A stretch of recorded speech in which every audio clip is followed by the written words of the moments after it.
उत्तर प्रदेश में एक छोटा सा कस्बा था, रामपुर।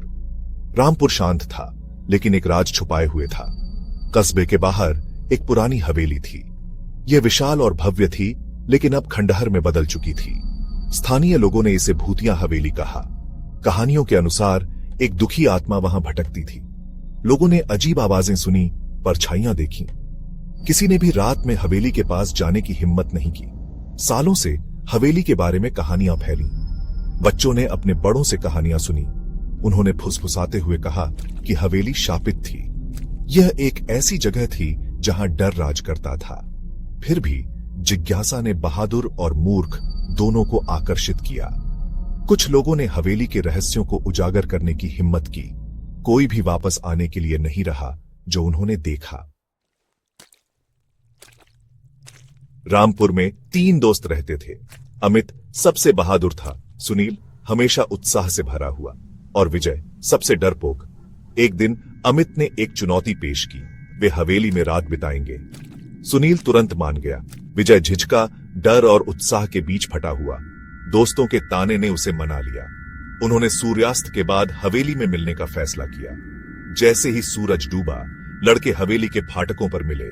हवा ठंडी थी और उनके चारों ओर एक अशुभ सन्नाटा छा गया। झंग लगे फाटकों ने एक खतरनाक चीख के साथ रास्ता दिया। हवेली उन पर मंडरा रही थी, अंधेरी और भयावह। उनके कदम झिझकते हुए थे क्योंकि उन्होंने ऊंचा बरामदा पार किया था। हवा में सड़न और क्षय की गंध आ रही थी। अमित ने भारी दरवाजा खोला और वे अंदर चले गए। अंदर हवेली एक कब्र की तरह ठंडी और अंधेरी थी। चांदनी टूटी हुई खिड़कियों से झांक रही थी। धूल भरे फर्श पर लंबी भयावह परछाइयां डाल रही थी। हवा चल रही थी, खिड़कियों को चीख रही थी और दरवाजों को पीट रही थी। लड़के एक दूसरे के करीब आ गए। उनके दिल उनके सीने में तेज हो रहे थे। वे उस कमरे में पहुंचे जिसे उन्होंने अपना आधार बनाने के लिए चुना था। यह एक बार भोजन कक्ष रहा होगा। अब टूटी हुई कुर्सियों और धूल भरी मेज से सजा हुआ था। रात बीतती गई। हर घंटे के साथ सन्नाटा और भी गहराता गया। अचानक दीवार पर टंगा एक लालटेन हिंसक रूप से झूलने लगा, जिससे अस्थिर परछाइयां नाच रही थी। एक ठंडी हवा कमरे में घुस गई, जिससे लड़कों की हड्डियां ठंडी हो गई। एक कुर्सी अपने आप घूम गई। उसकी लकड़ी के फर्श पर खुरचने से एक खून जमा देने वाली आवाज आई और फिर उन्होंने गलियारे से एक धीमी खींचती हुई आवाज सुनी। यह एक महिला के रोने जैसा था, दर्द और पीड़ा से भरा हुआ।